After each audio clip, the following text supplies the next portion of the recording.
Ngayon pong pang-apat na Sunday ng pag-aaral natin patungkol po sa faith. Ang pamagat ng aming share sa bawat sa atin ay pinamagatan ko pong demonstrate your faith.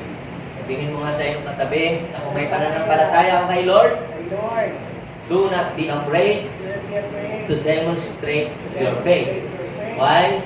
Because God will reward those people who have faith.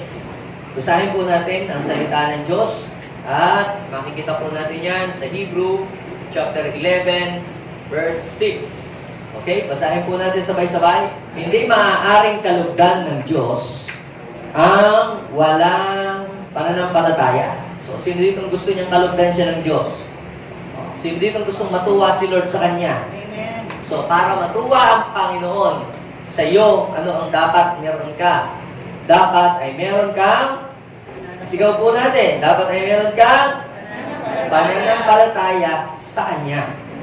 Sapagkat ang sino mang lumalapit sa Diyos ay dapat sumampalatayang may Diyos at siya ang nagbibigay ng gantimpala sa mga humahanap sa Kanya. So, kung ikaw ay lalapit sa Diyos, the first requirement na dapat ay kailangan na taglay mo ay dapat ay meron kang pananampalataya. Bakit? Kasi kung hindi ka din naman naniniwala sa Diyos at ikaw ay basta lamang lalapit sa Kanya, ay wala itong epekto sa iyong buhay. Magkakaroon lang ng epek sa buhay mo yung paglapit mo sa Diyos kung ikaw ay sasampalataya sa Kanya. Okay?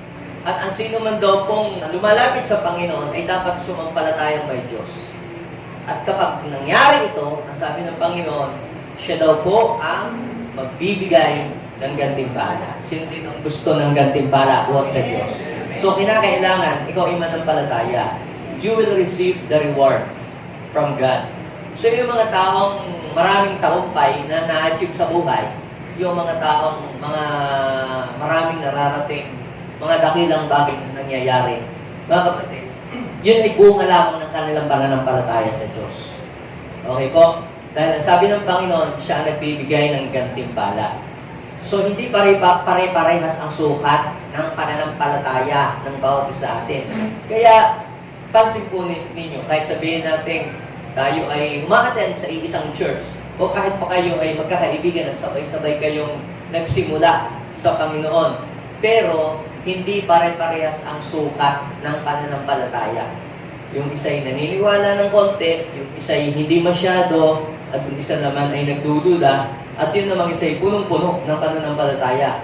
Kaya, ang sabi ng Biblia, mayroong mga nauuna na nauhuli, at mga nauhuli na nauuna.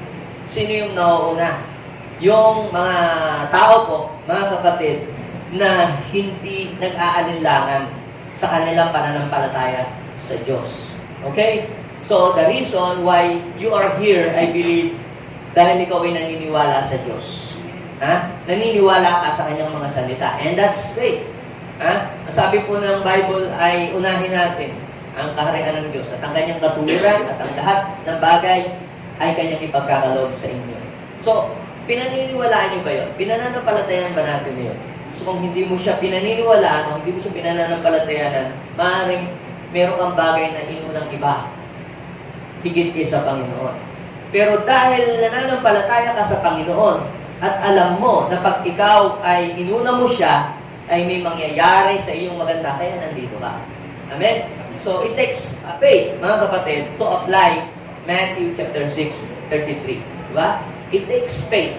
Kung pinananampalatayanan mo ang Matthew 6:33, hindi mo lang siya dapat pinaniniwalaan dahil merong all these things shall be added unto you.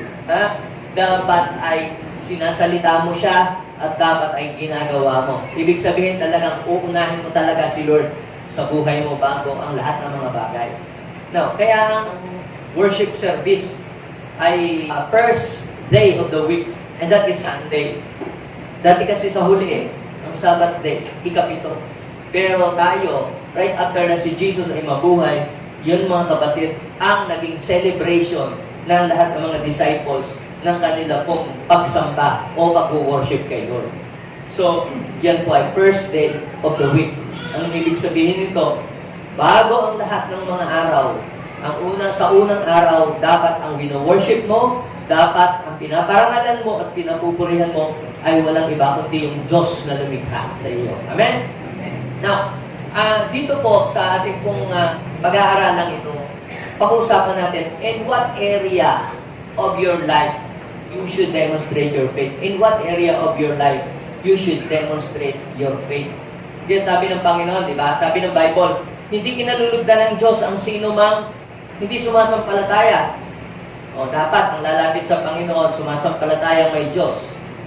At gagatimpalaan niya ang mga humahanap sa Kanya. So, ibig sabihin, pinakailangan talaga i-demonstrate natin ang pananampalataya. Kapag sinabi po natin demonstrate, it means to show o ipakita mo. Bakit kinakailangan ipakita natin ang ating pananampalataya? Una, ang ating pananampalataya ay dine-demonstrate natin kay God. Kasi yun ang hinahanap niya sa mga lumalapit sa Kanya. At pag ikaw ay may faith, ang sabi ng Bible, napiplease si Lord. Pag sinabing napiplease, natutuwa, nalulugod sa iyo ang Panginoon. So yun ang una. Kaya tayo ay nagde-demonstrate ng ating faith because we want to please God in our lives. Ngayon, bakit kailangan ng faith sa paglapit sa Panginoon? Kasi our God is a spirit. Hindi nakikita. Hindi natin nakikita ang Diyos. Dahil hindi natin nakikita ang Diyos, kinakailangan mong manampalataya. Pag sinabi natin, God is a spirit, katulad po ng hangin. Nakikita niyo po ba ang hangin sa inyong paligid? Sino nang nakakita sa hangin? Walang nakakita sa hangin. Pero, tanong, naniniwala ka ba may hangin sa loob na ito, ng room na ito? Ang tanong, nakita mo ba ang hangin? Hindi mo nakikita ang hangin. Pero, pinaniniwalaan mo, basta may hangin dito. Ganyan din ang Diyos. Hindi mo nakikita. Pero, kinakailangan paniwalaan mong may Diyos. Bakit? Una, you are the evidence of God. Ba't may hangin? May ebidensya. Nakakahinga tayo. Hindi tayo nasusuffocate dito. O di may hangin, gumagalaw ang mga dahon. Gumagalaw ang mga kortina. merong wind, pero hindi mo siya nakikita. Pero pinaniniwalaan mo yung wind. Kaya, mga kapatid, yung kung to see is to believe, paano ka maniniwala? Hanggang ngayon, hindi mo pa nakikita ang hangin. Paano ka maniniwala sa hangin? Pero naniniwala ka sa hangin, then hindi mo nakikita. Now, ang lumalapit sa Panginoon, kinakailangan ng pananampalataya. Ibig sabihin ng pananampalataya, basic, meaning ng faith sa Bible ay tayo daw ay may pananampalataya kung tayo ay umaasa na mangyayari ang mga bagay na inaasam natin at paninindigan sa mga bagay na hindi nakikita. That's faith. Okay? So, pangalawa, why we should demonstrate our faith? To convince other people to believe God. Una, to please God. Pangalawa, to convince others to believe God. Kasi, kita po ninyo, kung ang makikita sa buhay natin sa araw-araw, sabihin natin, tayo ay follower ni Jesus, follower tayo ni Christ, pero para bagang tayo itsura laging talunan.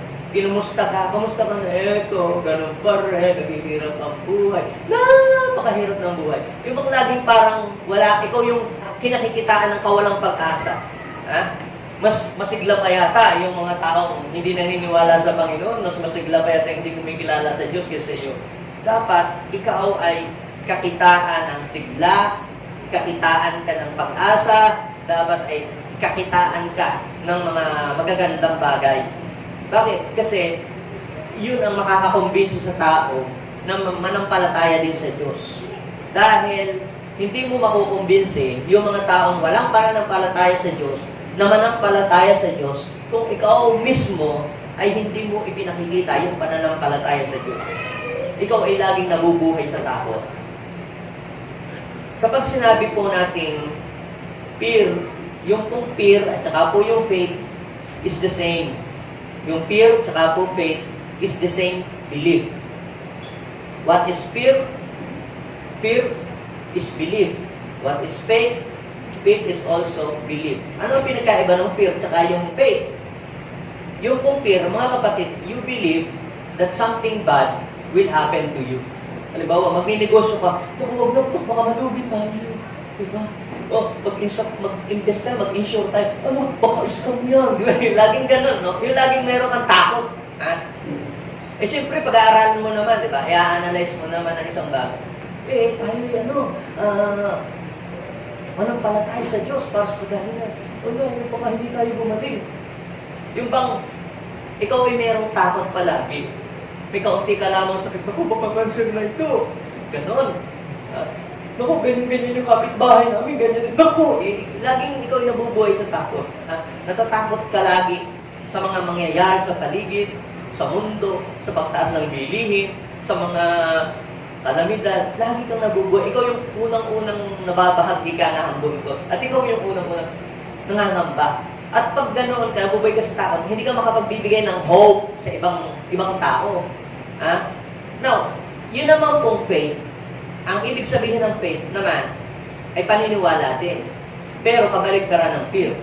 Kung ang fear ay belief, you believe that something bad will happen, kabaligtaran ng faith. Pag sinabi naman faith, you believe that something good will happen to you. So ano ang nag-ooperate sa iyo? Ano ang nag-ooperate sa buhay mo? Is it fear or faith? You believe that something good will happen. Pag ako'y nagnegosyo, uunlad ang aking buhay, kaganda ang buhay ko. Pag ako'y nag-apply ng trabaho sa kumpanyang ito, tanggap ako. Kahit pa maraming magagaling at mahuhusay dyan, kasama ko si Lord, matatanggap ko. Ibig sabihin, dinidemonstrate mo ang iyong faith. Wala pa sa iyo ang isang bagay, pero pinaniniwalaan mo na yun ay magaganap na sa buhay mo. Kahit hindi pa nangyayari. Makakabili kami ng lupa, makakabili kami ng bahay. Kahit wala ka pang hawak na pera, sinasabi mo, iyon, lalago kami, dadami kami, ganon. Ang tawag po doon mga kapatid, faith. Yung mga alam, kung magsalita ng ganyan, baka sabihin naman ng iba, nagyayabang ka, nagmamalaki ka, huwag ka magsalita ng patapos, baka hindi mangyari. Yun po mga kapatid ay demonstration ng mga hindi nananampalataya. Listen, kapag po kayo ay nananampalataya, normal na sabihin ng ibang hindi nananampalataya kayo mayabang. Yabang naman ito, kala mo kung sino. Hirap na hirap naman ang buhay. Pero sabi mo, magdodoktor daw, mag-i-engineer daw, magpapatayo doon ng bahay, bibili daw ng sasakyan. Bisikleta pa nga lang, hindi mo mabibili. Di ba? Alam niyo po mga kapatid, pag ikaw ay nananampalataya, pwedeng sabihin ng hindi nananampalataya sa iyo na mayabang ka. Pero sa mga kalipunan ng mga nagsalita ka ng gano'n, sa mga nananampalataya din kapares mo, sabi niya, I agree, mangyayari yan kapatid. I'm sure mangyayari yan. Diba? Kaya hindi lahat ng tao makakaunawa. Kung ikaw ay may faith, ang tanging makakaunawa lang sa iyo, yung mga may faith din. Pero yung walang faith, hindi kanila maintindihan. Naalala niyo po, yung ating Panginoong Jesus. Hindi po siya maintindihan ng kanyang mga kapatid. Kasi iba po yung level ng faith niya at saka yung faith ng kanyang mga kapatid. Si Joseph, sinasabi niya ang kanyang dreams. Someday, magpapakain sa mga ibang tao, siya ay maglilid. Sinasabi niya ang kanyang mga dreams sa kanyang mga kapatid, pati sa kanyang alam niyo, nagalit, parang mayabang. Kaya nainis sa kanya yung mga kapatid niya. Kaya minsan, pag magsasalita kayo, maiinis sa inyo yung mga walang faith. Nasabihin, kayo ay mayabang. Pero normal yun sa nananampalataya. Basta panampalatayanan mo, huwag mong pakinggan yung mga negative people, hindi sila ang magpapatupad ng mga declaration at pinaniniwalaan mo. Sino ang magpapangyari ng iyong pananampalataya? Si Lord. Dahil siya daw ang nagbibigay ng gantimpala sa mga hanap sa kanya. Kaya huwag kayong ma-discourage. Tuloy lang. Huwag natin pakinggan ang mga negative people. Okay, in what area of your life that you should demonstrate your faith? So, 4 na bagay po ang aking i-share lamang po sa inyo. Marami po ito, pero 4 po yung pangunahing bagay na dapat i-demonstrate natin ang faith. Kasi araw-araw natin itong pwedeng i-apply sa buhay. Number 1, you should demonstrate your faith in prayer. Sino dito po ang nag-pray? Hindi lang yung pag may bagyo, hindi lang yung pag may kalamitan. Ha? Sino po dito ang nag-pray? Say amen na nag-pray. Bakit po kayo nag-pray? Dahil ba kinagisnan lang niya na nag-pray kayo? Ha? Namana lang sa lolo, nag-pray sila tuwing alas 6, mag-pray, pray tayo, nobena tayo. Ba't mo ginagawa yun? Tayo po ay nananalangin because we are communicating with the Lord. Prayer is communicating with God. Pero kung ang panalangin ay gagawin mo lamang basta dahil kinamulatan mo nung nagpe-pray ka, you are just praying religiously. Pero tayo, nagpe-pray tayo because we have a relationship to God. Relationship. Magkaiba po yung religious prayer at saka yung nagpe-pray ka because you have a relationship to the Father. You have a relationship to the Holy Spirit. Nasubukan niyo na ba yung mga nagdadasal, ay, ang sinay, nasusunod na. Ama namin sumasunod ka sabihin na, ay, ang sinampay, uulan, isilog mo na. Tapos, dire-diretso ka ulit. So, you are just praying religiously, not relationally. Kasi, pag ikaw ay may relasyon ka sa Panginoon, hindi mo lang sinaulo ang iyong pagdadasal. Sinasabi mo kung ano yung situation. Ha? Sinasabi mo, ano ba ang situation mo ngayon? You can talk to Him. You can talk to your Father and tell what is your problem, what is your situation. Kasi buhay siyang Diyos at gusto niyang marinig mula sa iyo kung ano ang iyong kalagayan. So, ang mga tao hindi naniniwala, hindi nananampalataya sa Diyos, na tumutugon ang Diyos sa kalampalalangin, ay para bang walang gana mag-pray. Mag-pray kaya ako, pakikinggan ba ako nito? Sa daming tao sa buong mundo, parinig kaya ng Panginoon ang aking kahilingan? Doon parang nagdududa ka. Hindi ka nanampalataya. At saka ang mga tao hindi nananampalataya, hindi masyadong nananalangin niya. Hindi masyadong nagdadasal kay Lord. Kasi hindi naman sila naniniwala na effective. Hindi sila naniniwala na powerful yung prayer. So kung meron kang faith kay God, ang prayer ay ituturing mong isang napakahalaga. The only way para tayo ay makakonect sa Diyos, at matanggap natin ang ating mga kailangan sa buhay is to pray. At kailangan natin, mga kapatid, pag tayo ay nananalangin, ay ating i-demonstrate kay God na meron tayong faith. Mark chapter 11 verse 24. Basahin po ninyo. Ano ang sabi? Sabay-sabay. Go! Kaya sinasabi ko sa inyo, ano mang ang hingilin nyo saan?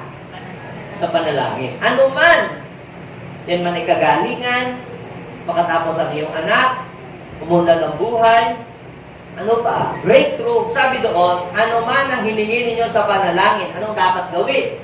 Manalig kayong natanggap na ninyo iyon.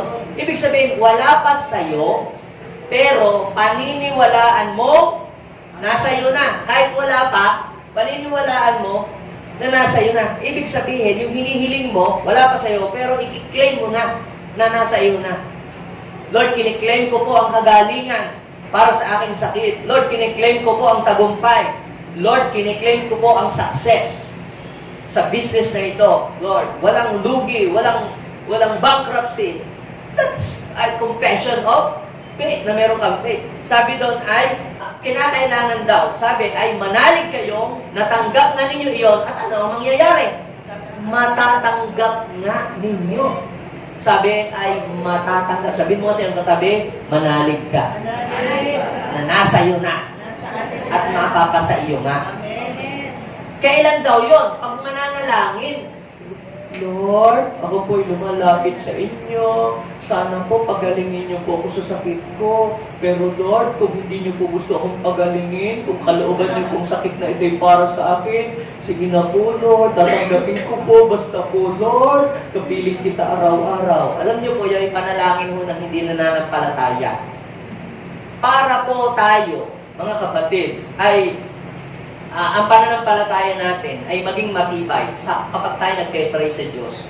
Tayo po ay dapat punin natin yung mga pangako ng Diyos at yun ay sabihin natin sa Kanya.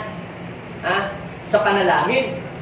Lord, Naniniwala ako, hindi mo pagkukulangin ang aking buhay, ang aking mga anak. Dahil sinabi mo sa iyong salita, My God will supply all my needs according to His riches and glory. Lord, walang sakit karamdaman, Panginoon, na dadapo sa aming pamilya. Dahil sinabi mo sa iyong salita sa aklat po ng Exodus, chapter 15, verse 25, na you will take away every sickness and diseases sa aming pamilya. At kung may sakit ka, Lord, ang sakit na ito, Lord, Ikaw ang magbibigay ng kagalingan because you said into your word in 1 Peter chapter 2, verse 24, by your wounds I am healed. Kita nyo, ganun po, pag magpe-pray ka, para ang pananampalataya ay makita o maipakita, kinakailangan ang salita ng Diyos, ito yung bibigkasin sa iyong prayer. Kinakailangan bigkasin mo rin mga salita ng Diyos. Nananampalataya ka ba sa Diyos kapag ikaw ay nagpre-pray? Naniniwala ka na yung ipinapanalangin ay hindi tatanggihan ng Diyos. Let me give you some example in the Bible. Si Jesus mismo po nagbigay sa kanyang mga tinuturuan ng halimbawa para ikumbinsi yung mga tao na dapat po silang manalangin at huwag mawala ng pag-asa o dapat silang manampalataya.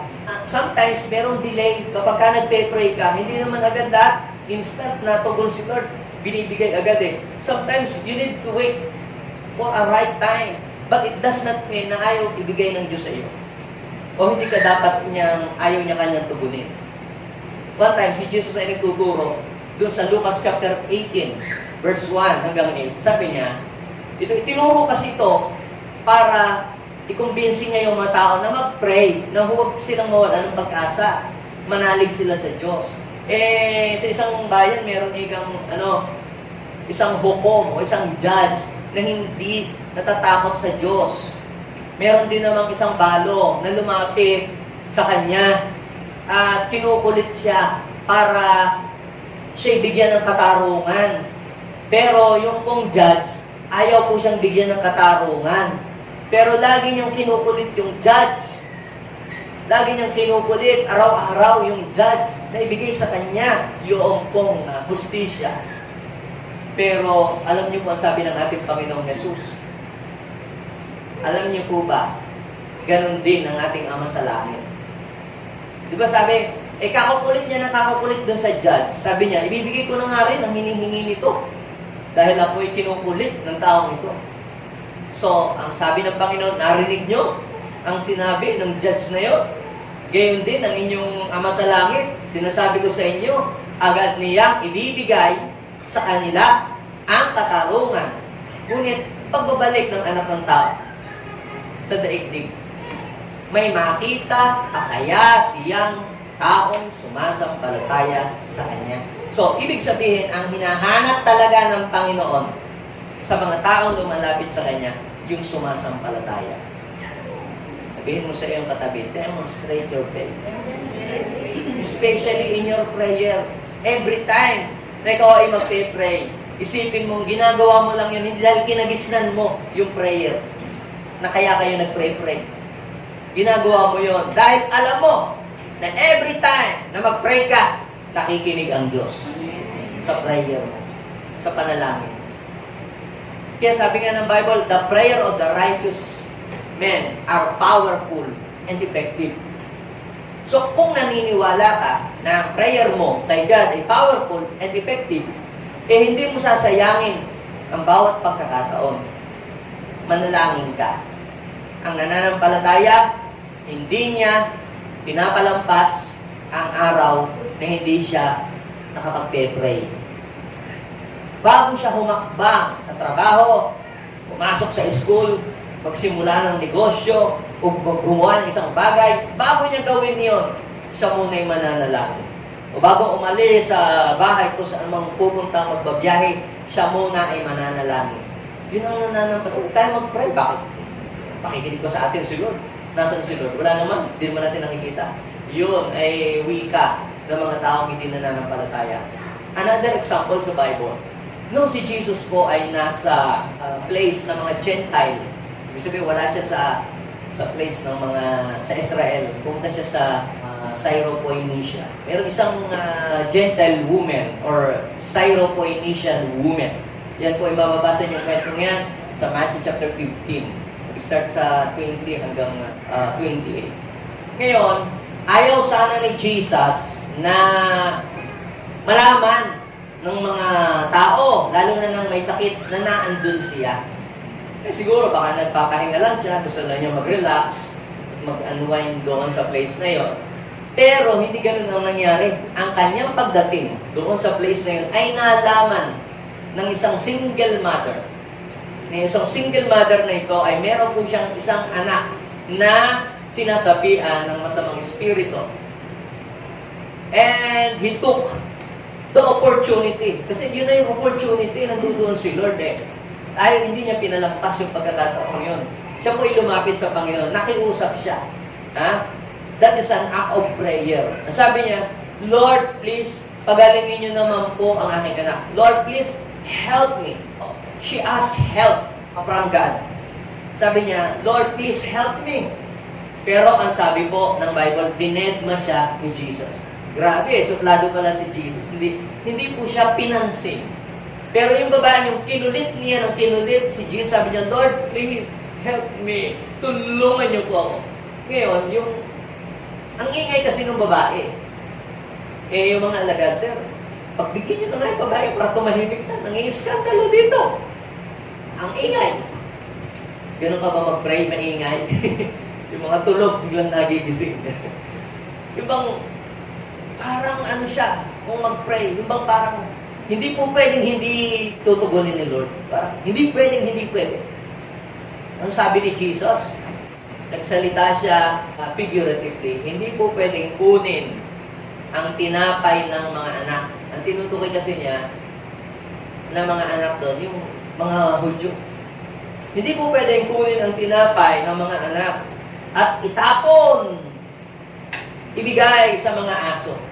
Alam niyo po, that statement, mga kapatid, is very offending. It hurts, kumbaga. Kung kayo po makakarinig nun at marunong kayo mag-analyze, tinawag ni Jesus yung babae na aso. Indirectly. Pero alam niyo po, ang sabi po ng babae, yes, Lord! Alam niya yung kanyang pagiging hintil. Hindi sila accepted sa mga Hudyo. Dahil si Jesus ay Hudyo. Ang sabi niya, sa mga anak lang ni Israel ako sinugo. Hindi sa inyo. Anong sabi ni, nung single mother, single mom? Sabi niya, Lord, alam ko po, pero di po baga. At yung mga tuta, mga aso, ay may karapatan din naman na mamulot ng mga nalalaglag na pagkain sa ilalim ng hapag ng may-ari ng bahay, ng mga anak. Sabi ni Jesus, wow! Hindi pa ako nakakita ng ganyang kalaking pananampalataya kahit sa Israel. At ang sabi po, noong Panginoong Jesus, umuwi ka. Napakalaki ng iyong pananampalataya. Mangyayari ang hinihiling mo. At noon din, gumaling ang kanyang anak. Ano pong ibig kong sabihin? Kapag nanalangin ka pala, i-demonstrate mo ang faith mo sa iyong prayer, walang panalangin hindi mangyayari para sa iyo. Amen? When you demonstrate your faith in prayer, ibig sabihin, huwag ka lang manalangin. Marami sumasalangin ka sa pahin ng mga anak mo. Huwag ka lang mag-pray ng parang sinasabi mo lang. Ha? Betchingan mo. Lagyan mo ng pananampalataya. Haluan mo ng pananampalataya. Huwag yung salita lang. Amen? Iba naman yung in Jesus name. May mga nakakasamahan ako mga born again. Kada kaluskos, in Jesus name. In Jesus name. Pag nagpe-pray, sobrang lakas nakakabingin. Alam niyo po mga kapatid, iba naman yung panalangin ng natatakot at iba yung panalangin ng nananampalataya. Ha? Iba yung in Jesus name ng taong takot at saka yung in Jesus name ng nananampalataya. Amen? So, anong ibig ko pong sabihin? we should demonstrate our faith when we pray. Sabi po ng James, chapter 1, verse 6 hanggang 8. Basahin natin. Go. Subalit ang humihingi ay ano daw? So, sino dito ang humihingi, may hinihiling sa Diyos? Lahat ba dito may hinihiling sa Diyos? So, basta ka lang ba hihingi, Lord, pengi noon. Basta ka lang ba hihingi? Ano ang dapat kapag hihingi ka? Subalit, ang humihingi, dapat ano daw? Manalig. So, ibig sabihin, mayroon kang confidence na yon ay matatanggap mo buot sa Diyos. Dapat ay manalig at huwag mag-alinlangan sapagkat ang nag-aalinlangan ay parang alon sa dagat na itinataboy ng hangin kahit saan. Nagsusway. Ang tao palang nag-aalinlangan, yung nagsusway. Mamaya oo, mamaya hindi. Sabi po doon, huwag aasa o umasang tatanggap ng anuman mula sa Panginoon. Ang taong pabago-bago ng isip at di alam kung ano ang ibig. Nag-pray ka, Lord, bigyan niyo po ako ng sasakyan. Ano bang sasakyan ngayon ng new model? SUV. Lord, bigyan po ako ng SUV. Nung hindi pa nadating kahit po Panginoon USB. Diba? Hindi dumating yung kanyang hinihingi. Alam niyo po, minsan, kaya hindi pa agad ibinibigay ng Diyos yung hinihingan natin. Sometimes, may inaayos pa si Lord sa ating puso. Yung mga dahilan. Sometimes naman, kinakailangan natin manampalataya na yung idarating sa atin. Minsan naman, may mas magandang plano ang Diyos. Higit na mas maganda kaysa dun sa ipinag-pray-pray mo. At minsan naman, tinitingnan ng Diyos yung motive ng iyong puso. Kapag ikaw ay nananalangin, baka naman ipagyayabang mo lang o magmamalaki ka lang. At o kaya baka hihingi ka tapos pagkahingi mo naman, lalayo ka na sa akin. So, sometimes, yung mga hinihingi natin, hindi agad dumadating. Kaya dahil hindi dumadating, ano ang nakikreate sa atin? Yung doubt. Siguro, hindi ako gustong i-bless ni Lord. Panginoon, kahit po Panginoon hindi ni SUV, kahit po tricycle na lang po, okay na din po. Nung hindi pa rin dumating yung tricycle, Lord, kahit e-bike, basta galing sa iyo. At kung hindi pa rin dumating, Panginoon, kahit po ako'y maglakad na lang, okay na lang po. Basta po, kapiling kita. Paiba-iba ka na ng kahilingan. Kaya ano ang sabi ng Bible? Huwag aasa na tatanggap mula sa Diyos ang taong babago-bago ng isip at hindi alam kung ano ang ibig. Dapat ay ikaw ay sigurado doon sa hihingin mo. Bago ka lumapit sa Panginoon, siguraduhin mo na yun talaga ang gusto mo. Baka ay nag-pray ka ng sasakyan. Ngayon, nung nagpe-pray ka ngayon, wala pa. 2023, 2026 na, iba na yung model. Mape-face out na yung sasakyan. So, dapat, ang iyong ipanalangin na lang, Lord, kung bibigyan mo ako ng sasakyan, Panginoon, yung bagong model. Huwag mong sabihin, Lord, gusto ko po yung ganitong sasakyan. O, Lord, bigyan mo po ako ng iPhone 14. Bigyan niyo po ako ng iPhone 14. Ano bang iPhone? Ano na ba ngayon? Ha? 15. O, iPhone 15. Eh di, syempre, minsan si Lord, hindi ka muna tutugunin. Yung puso mo, ayusin muna ni Lord. Minsan, kaya may delay. Kasi baka magyayabang ka lang. Tapos mamaya, kung ano lang gawin mo. So yung binabasag ng Lord, yung iyong karakter muna. Eh ngayon, ang dami nang lumabas. May 16, wala pa rin. 17, wala pa rin.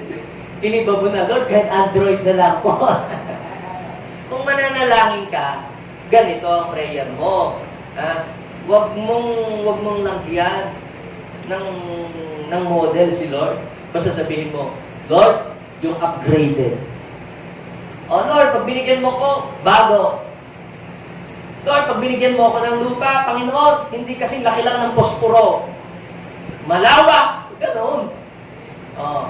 Na pwedeng maglaro ang mga bata. Bibigyan mo ako ng malaking bahay na pwedeng mag-gather doon ng mga tao. para madala ko po sila sa inyo. Ano? Kaya kung mag-pray, Lord, kahit po 10 square meter na lupa, o kaya, Lord, kahit po kakarag-karag na sasakyan, basta bigyan niyo po ako. Kaya kung ano yung hinihingi mo, according to your faith, it will be done to you. Kaya hihingi ka na din lang sa Panginoon, eh, itindihan mo na. Amen? Amen. Hihingi ka na rin lang kay Lord, eh, lakihan mo na. Lord, bigyan niyo po ako, Panginoon, ng 5,000 na pong puhunan. Humingi ka na kay Lord ng 100,000. Sabihin mo sa'yo, katabi, hihingi ka na din lang kay Lord, ay lakihan mo na. Kasi malaki yung Diyos na iyong pinananampalatayaan. Are you with me? Are you following me? So, una, in what area of your life you should demonstrate your faith? Demonstrate your faith in prayer. Siguro naman, lahat tayo na nagpe-pray dito. Pero, kahit gaano ka nakatagal nag-pray, pero kung walang pananampalataya kang inihahalo sa iyong prayer, ang prayer mo, hanggang dyan lang sa kisang. O hanggang doon lang sa tibong. Hindi makakatapos doon sa trono ng Diyos. So, para makarating doon, yung prayer mo kinakailangan, samahan mo ng faith. Okay? Pangalawa, ito. Demonstrate your faith in doing God's command. Sa Bible, mga kapatid, ang Panginoon ay maraming mga utos. May mga ipinapagawa. Gusto mo ng blessing? Gusto mo ng promotion?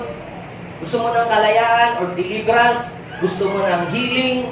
Yung mga nasa Bible yan, may condition. Ha? Kaya mo bang manampalataya? Yung mga kondisyon. Kaya mo bang sumunod? Sometimes, may ipinapagawa ang Lord. Katulad kay Job.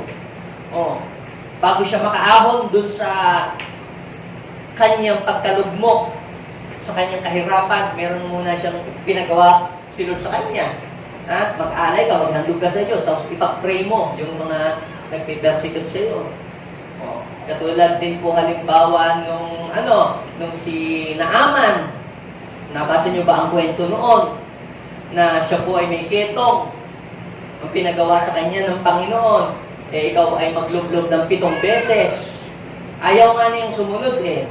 Dahil mabaho daw yung tubig sa sa Jordan River. Sa iba na daw lamang siya ilog maglulublob. Pero sinabihan siya ng kanyang mga tauhan. Eh, di ba gusto niyong gumaling? Eh, di susunod kayo dapat kung ano man yung sabihin sa inyo. Eh, maano ba naman yung kayo pinaghuhugas lang dyan sa River Jordan? Like Abraham. Si Abraham po, kung inyong babasahin yung kanyang kwento, tinawag po siya ng Diyos dun sa Genesis chapter 12. Di ba ang sabi ng Panginoon sa kanya, iwanan mo ang iyong sambahayan, iwanan mo ang tatay mo, ang nanay mo, ang iyong mga kamag-anak. Kasi siya po nung naninirahan sa bahay ng kanyang mga magulang. At siya naman po ay secure na doon. Pero hindi niya alam ang plano ng Diyos, may mas maganda pa palang plano ng Diyos sa kanya. Mas gusto pa pala siyang pagpalain ng Diyos, higit pa doon sa pagpapalang tinatanggap niya nung siya nandun pa sa poder ng kanyang ama. Sabi ng Lord sa kanya, iwanan mo ang inyong mga magulang, yung mga kamag-anak, at pumunta ka doon sa lugar na ituturo ko sa iyo. Pagpapalain kita. Ang sino mo magpala sa iyo, pagpapalain ko. Ang sino mo sumumpa sa iyo, susumpain ko. At sa pamamagitan mo, ang mga ibang bansa ay i-bless ko rin. At hihilingin nila na pagpalain ko rin sila dahil doon sa blessing na ginawa ko sa iyo. Ang sabi ng Genesis 12 verse 4, at sinunod niya po ni Abraham yung ipinapagawa ng Lord. Blessed na ba siya? May lupa na ba agad siyang nakita? Wala pa po. Kahit lupa sa paso, wala pa siyang nakita. Sumunod nga lang siya. And that is an act of faith. Isa pa, sabi ng Panginoon, bibigyan siya ng anak. Pinanampalatayanan niya, nabibigyan siya ng anak. Umabot ng 25 years bago po yun ay dumating. Tapos nung pong binatilyo na, yung po kanyang anak, sabi naman ng Panginoon, ialay mo yang iyang anak na yan doon sa Mount Moriah. Alam niyo po, hindi madali para kay Abraham na gawin po yun. Kahit sa isahang pong anak. Siguro baka madali pa kung yung misis ang iaalay kay Lord at susunugin. Pero yung anak, parang hirap no? Pero, siya po ay sumunod sa Panginoon. Sumunod siya. Iaalay niya, ihahandog niya doon sa Mount Moriah. Ito ngayon. Noong naglalakad na po yung mag-ama sa Genesis chapter 22, verse 8, sabi ni Isaac, Tatay, Daddy, nandito yung panggatong, nandito yung mga kahoy, nandito na yung pusporo, nandito yung mga gamit. Nasaan po ang panghandog? Ba't wala tayong dala? Anong sabi ni Abraham? Ano ba sabi ni Abraham? Tumahimik ka nga dyan! Wala! Yung ba sabi niya? Siya po ay nagsalita ng tinig na mayroong pananampalataya. Ano ang kanyang sabi? Genesis chapter 22, verse 8. Genesis 22, verse 8. Anak, ang Diyos ang magkakaloob niyan sa atin. God will provide. Yun ang sinabi niya. Walang handog na ihahandog. Pero ang sabi niya, doon sa Genesis chapter 22, verse 8, Anak, ang Diyos ang magkakaloob niyan. God will provide. At sila pong dalawa umakyat doon sa bundok. Kasi yun ang sabi ni Lord eh. Tapos nung pong siya nandoon na, at iaalay niya na si Isaac, ano ba ang nangyari? Sabi ng Lord sa kanya, stop! Huwag mo nang ituloy dahil naipakita mo na sa akin na handa kang sumunod. Alam niyo po, yung pagsunod ni Abraham na yun ay pagsunod ng may pananampalataya. Dahil kung si Abraham po ay walang pananampalataya, hindi niya gagawin, hindi susunod. Lord, gusto na nga lang ang anak ko, ito na nga lang, tsaka hindi na po ako magkakatanda ko na pong ito, ang aking pong misis, iba. Teka muna, Lord, baka naman ibang usapan na. Pero siya po ay sumunod. At sabi ng Lord sa kanya, dahil ikaw ay sumunod, hindi mo ibinagkait ang iyong anak, papapalain ko ang buhay mo. Basahin niyo po yung kwentong yon. At si Abraham po sumunod ng may pananampalataya. Hindi ka lang basta sumusunod. Kasi, kung susunod ka ng walang pananampalataya, pwede kayo magdadabog, magmamaktol, magrereklamo. Yung sumusunod ng walang pananampalataya, hindi nang mahal ang Diyos. Nasubukan ninyo, utusan ninyo ang inyong anak ay nagsiselfon. Anak, muli kang mantika. Sumunod, nagmamaktol, nagdadabog, nakanguso pa, ganyan. Sumunod, pero wala sa puso. Ang sumusunod ng mayroong pananampalataya sa Diyos, he is full of confidence na kapag sumunod siya, siya'y pagpapalain ng Diyos. Kita nyo po, sabi sa Hebrew chapter 11, verse 8, dahil sa pananampalataya. Anong sabi ng Hebrew chapter 11, verse 8? Dahil saan? Pananampalataya sa Diyos. Sumunod si Abraham. So, Abraham demonstrated his faith through his obedience. Kaya, yung mga hindi nananampalataya, ang pagsunod niyan ay hindi talaga quality yung pagsunod. Sumusunod pero nagdadabog. Sumusunod pero nagre-reclam. Sumusunod pero laging dinidelay yung pagsunod. Sumusunod pero partial yung pagsunod. Hindi solid, hindi 100%. Siguro, urot lang o katiting lang yung pagsunod niya. Pero yung nananampalataya talaga, nagde-demonstrate, yan ay sumusunod ng buong-buo kay Lord. Dahil alam niya na kapag sinunod niya yung utos ng Diyos, meron itong katumbas na pagpapala na darating sa kanyang buhay. Pati din sa pagbibigay, di ba? Utos din ng Panginoon na maghandog kayo. Utos din ng Lord yung mag-offer. Hindi mo yung utos ng pastor. Diba? Bigyan yung mga ikapot, ang yung mga handog. Nasa Bible yun eh. Utos ng Panginoon. Ngayon, yung pagbibigay, pwede naman tayong magbigay ng walang pananampalataya eh. Hindi muna, ako na lang yata hindi tumatayo. Ano makatayo na nakakahiya naman sa mga others. Kapatiran, ako na lang hindi nagbibigay. Makapagbigay ng atin. So yun ang sumunod ka, pero wala kang faith. Nagbigay ka, dahil sabi ng Panginoon, magbigay. Kaya lang, nagbigay ka nga, hindi dahil sa yun talaga yung utos ng Diyos. Nagbigay kasi, ikaw na lang yung nakaupo, ikaw lang natitira sa upuan, nakakahiya naman, ikaw lang yung nakaupo. Kaya, ginawa mo na rin. Tapos naghihintay ka, ba't sila na-bless? Ako hindi. Ginawa mo ba? Yun ang may pananampalataya, o ginawa mo lang yun dahil kahiyaan lang. O dahil napilitan ka lang. Iba po yung nagbibigay ang isang tao ng may pananampalataya. Yan nagke-claim. Yung may pananampalataya, hindi nagre-reklamo yun. Hindi nagko-confess ng masama. Uy, tinutake ka. Ako, hindi ka sa susilahan ng pastor natin. Hindi, baka ito sa ilang dalhin. Nagbibigay yun ng hindi nananampalataya. Yung nananampalataya, Lord, pag ako'y nagbigay, Panginoon, matutugunan ang lahat ng mga pangailangan ng iyong gawain. Yung mga ganun ang nananampalataya. Sumusunod ka ng mayroong pananampalataya. Lord, pag ako'y nagbigay, Lord, mabubuksan ang langit sa pamilya ko. Yung mga kapatid, ang demonstration ng faith sa pagsunod. So dahil daw po sa pananampalataya, sumunod si Abraham nang sila'y inutusan ng Diyos upang pumunta sa isang lupaing ipinangako sa kanya. Sumunod nga siya kahit hindi pa niya alam kung saan siya pupunta. Kita nyo, hindi pa alam saan pupunta. Pero basta sumunod lang siya. Talagang yan po mga kapatid, is an act of faith. Obedience to God is an act of faith. So talagang sumunod ka dahil sabi ng Lord mag-outreach tayo. Wala tayong pera. Basta sabi ng Lord, mag-outreach tayo. Ano? Nag-open ng mga outreach, yung mga pastor natin, mga kapatid natin, nag-provide si Lord doon sa mga lugar-lugar na yun. Maraming nag-o-offer ng tulong. Maraming mga tao nagbibigay ng tulong. Bakit? Kapag sumunod ka na may pananampalataya, mabubuksan ang langit at ibubuhos ng Diyos ang pagpapala saan ka pumunta. The Lord will bless you wherever you go as you obey to His command. Amen? Pangatlo, demonstrate your faith in serving the Lord. Demonstrate your faith in serving the Lord. Kapag tayo ay naglilingkod sa Panginoon, hindi lang tayo naglilingkod religiously, yung parang relihiyon lang yung ginagawa natin paglilingkod. Kinakisnan lang natin, ginagawa na lang natin yun.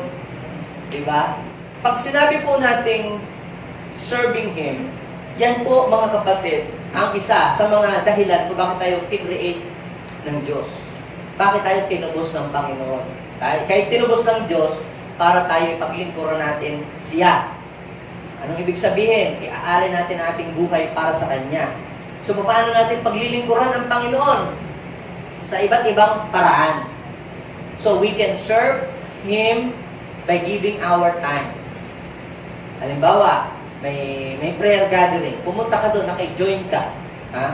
At ikaw ay nag-create ng group. Sige, manalangin tayo para lumabog gawin ng Panginoon.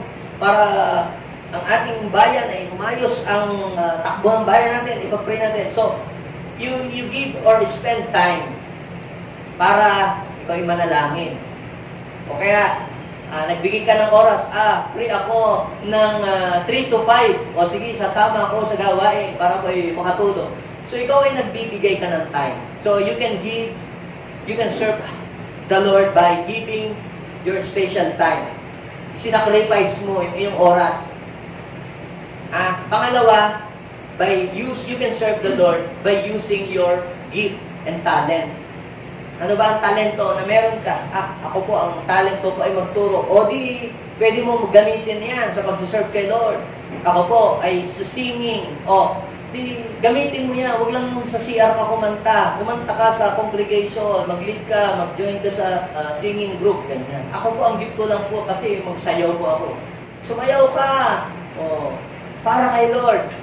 Gawin mo yun for the glory of God. Ako lang po kasi wala akong ability. Ang alam ko lang po, mag-computer. O di sumali ka sa media. Tulungan niyo po sila para ma-improve ang media ministry. Madami po tayong pwedeng gawin para kay Lord, para lumawak ang gawain ng Diyos. Sa tingin natin parang hindi importante, parang hindi mahalaga. Magaling lang po ako mag-picture yung hilig ko lang po. Picturean mo yung magagandang view na hindi mo nakanganga at saka yung mga pangit. Yung maganda. Alam niyo po, yung mga iba, pinicturean yung mga tinuturuan yung mga bata. Ipinost niya sa ating page. Alam niyo, may mga natuwa. Uy, gusto kong tumulong dyan. Magpapakain ako sa mga bata. Kita niyo? Sa ganong paraan. Simple, parang ganon lang. Picture lang naman yung ginawa ko Tapos tinag ko lang naman sa Facebook. Alam nyo, makita ng mga ibang mga tao, ang believer, natuwa, at sila daw ay gustong tumulong. Kita nyo, mga kapatid, yung epekto, kapag ikaw ay nagpagamit sa Diyos, kung ano man talent na meron ka, Nagiging kasangkapan ka ni Lord. Ano bang talent meron ka? Yan, bigay yan ni Lord. Gamitin mo yan para sa kanya. Talent ko lang po, pastor, magluto. Tamang-tama. Yung mga workers dito, bago sila humayo, pinakakain muna natin. Minsan hindi na namin maisip ano ba ang ipapakain. Lahat na lagi na lang ang balatong at tinapa. Wala na kami ibang maisip na lutuin. O di, baka marami kang alam. Pwede nating gamitin yung ating talent para sa ikakalawak ng gawain ng Diyos. Pwede tayong magamit. Hindi lang naman sa pag-preach. Ako lang, pastor, magaling lang ako maglinis. Tamang-tama. Maraming linisin dito lagi. So, hindi po natin dapat limitahan ang ating buhay para hindi tayo magamit. Ako lang, pastor, ang alam ko lang, magkumpuni ng mga ilaw. Tamang-tama. Kung pala'y may gift na ganyan, marami na dito kunting ilaw. May budget tayo, kaya lang, hindi natin alam magkumpuni ng mga ilaw. So, ikaw pala'y may gift sa mga ganyan.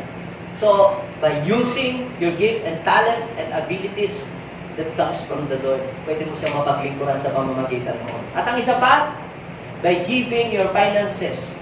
Yan, makakapag-serve ka rin kay Lord through that way. Hindi ka makahayo, dahil ikaw ay laging busy. Pero alam niyo po mga kapatid, yung inyong binibigay, yan ay nakaka-contribute para ma-expand ang gawain ng Panginoon. Yung mga hindi napupuntahan gawain, na napupuntahan natin ngayon, naaabot ngayon, nag-expand ngayon, nag-multiply ang ating mga outreaches, it is because maraming tumutulong. Yes. Bakit po ang mga terrorist group gustong sugpuin ng gobyerno hanggang ngayon hindi mawala-wala yung terrorism dahil sa ating bansa? Tanungin niyo ko, bakit, pastor? Bakit? Dahil may mga nagsusuporta. May mga mayayaman na nagbibigay sa kanila ng pera para gumawa sila ng mga exclusive device, ng mga pampasabog. Tanggalin nyo lahat yung mga nagsusuporta sa mga yan. Ewan ko na lang kung yung mga yan ay manatili pa, magiging terorista. Kasi may nagsusuport sa kanila.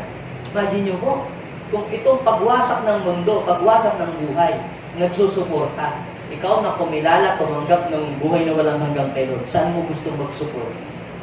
Sa nagwawasak ng buhay o sa nagbibuild ng buhay? So, use your finance wisely. Use your finances for the glory of God.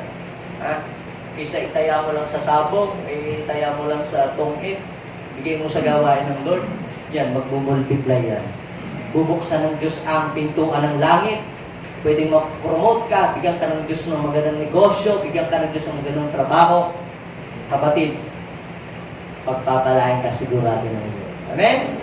So, we should demonstrate our faith in serving the Lord. Basahin niyo po yung 1 Corinthians chapter 15, verse 58. Kaya nga, mga kapatid, magpakatatag kayo at huwag matinag. Magpakasipag kayo. Saan daw? Saan? Gawain. Anong ibig sabihin niyan? Yung mga yan, naglilingkod. At yung mga naglilingkod sa Lord, hindi kayo dapat mawalang pag-asa. Wala naman yata kwenta. Ginagawa natin yun, hindi sa tao.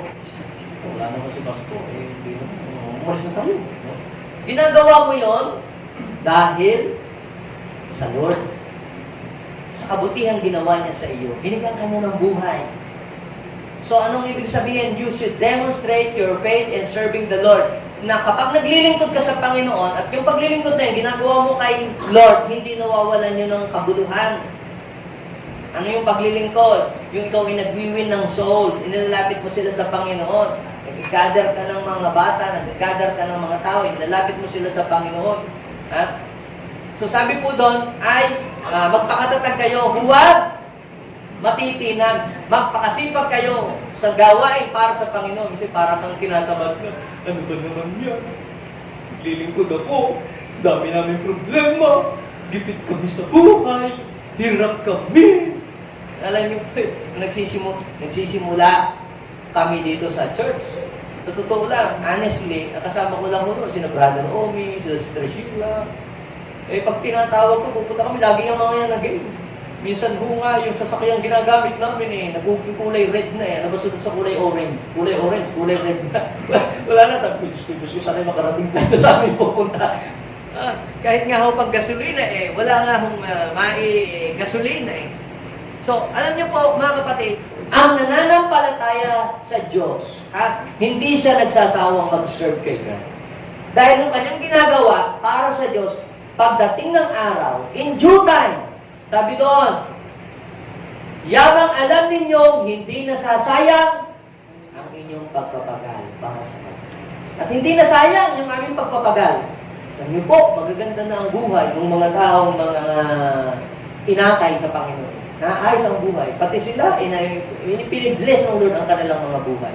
Kita niyo po mga kapatid, ang naglilingkod sa Diyos, hindi niya pinababayaan. Hindi pinababayaan ng Lord.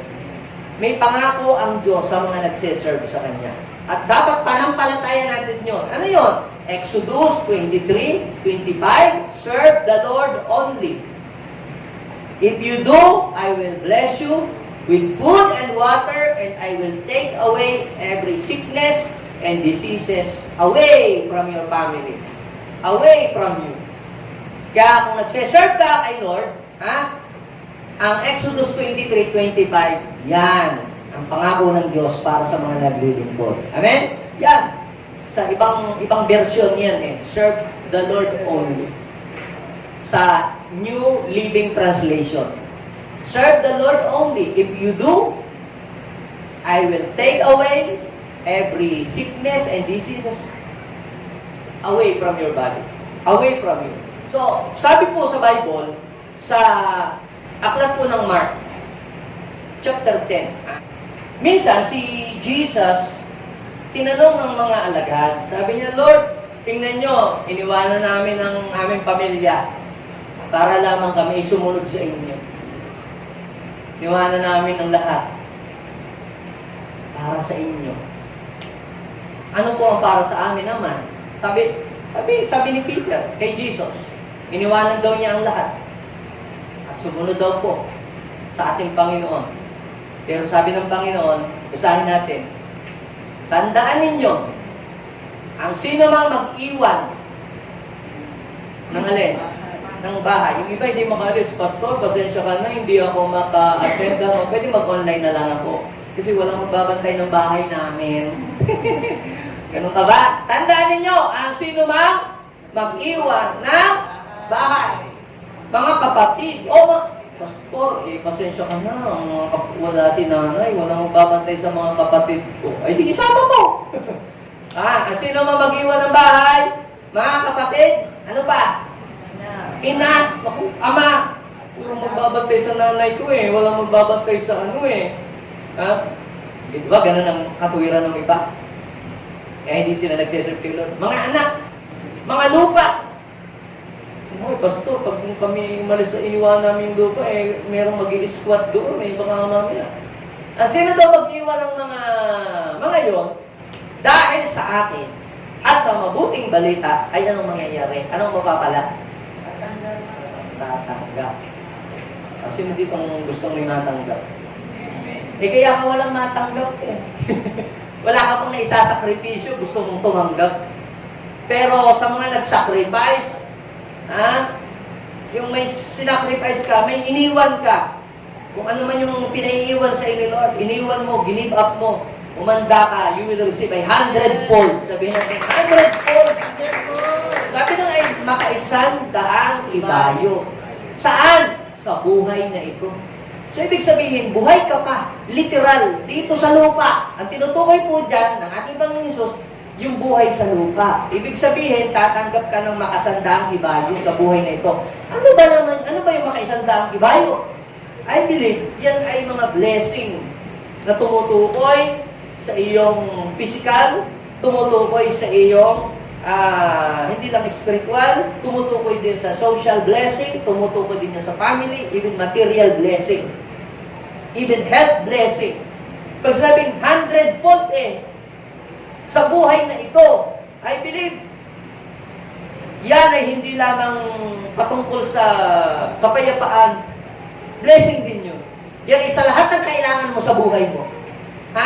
tatanggap ka ng mga sandang ibayo sa buhay na ito. O, sige nga, mga bahay. O, sino gusto magkabahay? Handa nyo bang iwan yung inyong bahay at a-attend kayo sa gawain? Sabi, mga bahay, di ba? Ayun sabi, tatanggap ng mga kaisang daang ibayo. Kaya ano ba yung mga 100-fold na yun? Number 1, mga bahay. Ha? Mga kapatid. Ibig sabihin nun, merong dalawang uri ng kapatid. Yung physical at saka yung spiritual. Ang dami nating mga kapatid dito. Minsan nga, mas nakakaintindi pa yung mga kapatid mo dito. Nagpe-pray pa sa iyo. Tumutulong pa sa iyo. Yung mga tunay mong kapatid, minsan ayaw ka pala kasi, puro lang hindi. Sabi doon, mga kapatid, mga ina, mga anak, at mga lupa. Tanin nyo, gusto pala ng Diyos na ang kanyang mga naglilingkod sa kanya bigyan ng mga lupa. Kaya sabihin siya, tanin mo ng bata. Hindi ka lang magkakalupa, magkakabahay ka pa. Amen? Kita ninyo, sabi doon, ngunit may kalakip na pag-uusig. Siyempre naman, may pag-uusig, may pagsubok. Pero guaranteed. Sabihin mo siya ang katabi, basta guaranteed yan. Ha? Normal lang naman may pagsubok. Siyempre, pag biniblis ka, ano ba naman yun? Dami ka problema sa opisina. Talagang ganyan ang biniblis ka ni Lord. Ha? So, at sa kabilang buhay, ay magkakaroon ng buhay na walang hanggan. Ang ibig ko sabihin, may blessing ka na dito sa lupa, may blessing ka pa sa langit. Amen? Palakpakan natin. Amen. Ibig ba? Kahit mahirap ang buhay natin dito sa lupa, kahit tayo nagdigintil ng asin, basta sa langit, meron tayong buhay na walang hanggan. Parang mali yung Bible na nabasa ninyo. Ang nabasa ko sa Bible, pag sumunod ka sa Diyos, i-bless ka ng 100-fold dito sa lupa, bibigyan ka na ng bahay, bibigyan ka na ng lupa, at pagpunta mo sa langit, iba rin doon. Iba din ang blessing mo. Yung po ba ang pagkaintindi nyo dyan? Pagkaintindi nyo. Yun ang sabi ng Bible. Kaya kung ang paniniwala mo, sa langit ka lang gaganda ang buhay, di you will receive what you believe. Amen? Pero kami, ang paniniwala namin, yung sabi ni Jesus, let your will be done on earth as it is in heaven. Kung maganda ang buhay sa langit, kaya din pagandahin nila ang buhay mo dito sa lupa. Amen? Para practice lang yun. Di kung dito'y pangit ang buhay mo, di pagdating doon, hindi ka man lang na-practice sa magandang buhay. Dito, pa-practicing ka na ni Lord. Amen? Now, last thing. So, ulitin natin, in what area of our life, we should demonstrate our faith. So, kailangan demonstrate natin ang ating faith when it comes to prayer, when it comes to obeying God's command, when it comes to serving Him, and demonstrate your faith in your daily life. Kinakailangan ipakita mo, i-demonstrate mo sa araw-araw na pamumuhay mo. So, faith is not a religion. Faith is a lifestyle. Sabihin natin, lifestyle. Araw-araw, mabubuhay ka sa pananampalataya. Naalala niyo ba ang sabi ng Panginoon na huwag kang mag-aalinlangan tungkol sa iyong dadamitin, sa iyong iinumin, sa iyong susuotin.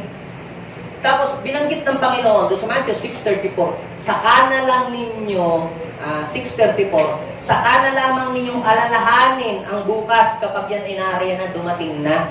Sapat na sa bawat araw ang kanyang suliranin. So, anong sinasabi niya ng Panginoon? Araw-araw dapat manampalataya ka that I can provide for your needs. Kaya sabi nga give us this day our daily needs. So, ibig sabihin, araw-araw, kayang i-provide ng Diyos yung iyong daily needs. Amen? Now, demonstrate natin ang ating faith sa ating pang-araw-araw na buhay. Makita sa atin na tayo ay nag-grow sa ating pananampalataya. Sabi po sa Hebrew chapter 10, verse 38, at saka verse 39, basahin natin sabay-sabay ko. Ang matuwid kong lingkod ay mabubuhay sa pamamagitan ng pananampalataya. So, ibig sabihin, araw-araw talaga, kinakailangan nating i-demonstrate sa buhay natin yan. Nanampalataya ka ngayon na ikaw, ipoprovide ng Lord ang pangailangan mo sa araw na ito. Now, kinabukasan, dapat panampalatayanan mo rin na ibibigay din ng Diyos ay pangailangan sa araw na iyon. Then the following day, kinakailangan mo manampalataya, ulit. Araw-araw dapat manampalataya ka. In good times or in bad times, ano man ang nangyayari. Minsan nakikita mo may kakulangan, nakikita mo na parang negatibo ang nangyayari sa sitwasyon ng buhay mo. Pero kinakailangan mong panampalataya that something good will happen. Hindi kami mananatiling hirap sa buhay. Hindi kami mananatiling ganito. Mayroong maganda na darating sa amin. Malalampasan namin ito. Hindi yung faith that works. Diba? You believe that you can pass through every difficult situation. So, kinaka-demonstrate natin sa araw-araw yung faith. Sabi doon ay, ang natuloy-tuloy God ay nabubuhay sa panampalataya sa akin. Ngunit kung siya ay tatalikod, di ko siya nalulugdan. Ay, ang marami po'y tumatalikod. Ay, attend naman sa church na yun, parehas din naman. Ganun din. Wala namang nangyayari sa aking buhay. Ganun pa rin naman. Sabi na, i-bless na ako. Ganyan din naman. Balik na lang ako sa dati para naman ganyan din. Mabuti pa nga yung hindi nag-church para mas maganda kaya ang buhay nila. Pero ako nga, tagal ko na nag-session. Pero parang wala pa rin nangyayari. Yan ay wika ng mga tao hindi nananampalataya. That is a demonstration of lack of faith. So sabi ng Panginoon, hindi daw po tayo kabilang sa mga tumatalikod at napapahamak. Ibig sabihin, pag tumalikod ka pala, ikaw ay mapapahamak. So, dapat araw-araw i-renew natin yung ating faith kay Lord.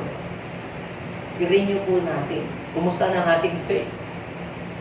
Baka wala na. Nanghina na tayo. Malayo ng ating puso sa Panginoon. Iba na ang ating tinatawagan. Iba na ang ating sinasandalan. Baka sa pera na lang tayo nagdidepende, hindi na sa Diyos talaga. O baka sa tao na tayo nagdidepende, hindi na sa Kanya. So, every day, we must check ourselves. O baka umaasa na lang tayo sa politiko, gano'n, natutulong. O baka umaasa lang tayo sa kamag-anak natin. Saan ka ba nakasandal? So, dapat araw-araw, magdepende ka, sumandal ka lamang sa Diyos na lumikha sa iyo. Amen? Sabi doon ay hindi tayo kabilang sa mga tumatalikod, kundi sa mga sumasampalataya sa Diyos at naliligtas. Amen? Naniniwala kayo, pag sumampalataya sa Panginoon, hindi ka lang yung ligtas na may buhay na walang hanggan. Ligtas ka rin sa sakit. Amen? Ligtas ka rin sa kapahamakan. Ligtas ka rin sa kahirapan. Amen? Sino na nanampalataya, tayo lahat ay tumindig sa oras na ito. At ulitin natin yung Hebrew chapter 11 verse 6. Hindi maaaring kalugdan ng Diyos ang mga walang pananampalataya sa Kanya. Sapagkat ang sino mang malapit sa Kanya, sa Diyos, dapat sumampalataya. Do you believe in God? Do you believe na si Lord ay nag-i-exist? Then, get ready for your reward. Amen? Get ready for the reward.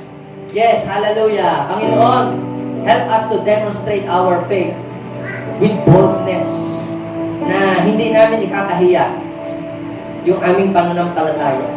Dahil alam namin na ang Diyos na aming pinananampalatayan ay totoo, buhay. Lord, help us to demonstrate our faith in prayer,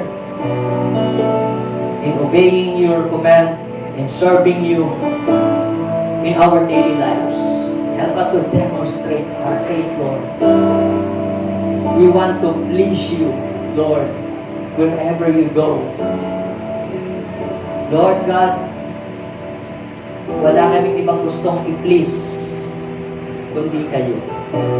Salamat po sa kabutihan, sa iyong pagpapalakas, sa iyong paggabay, sa iyong tuturo sa amin.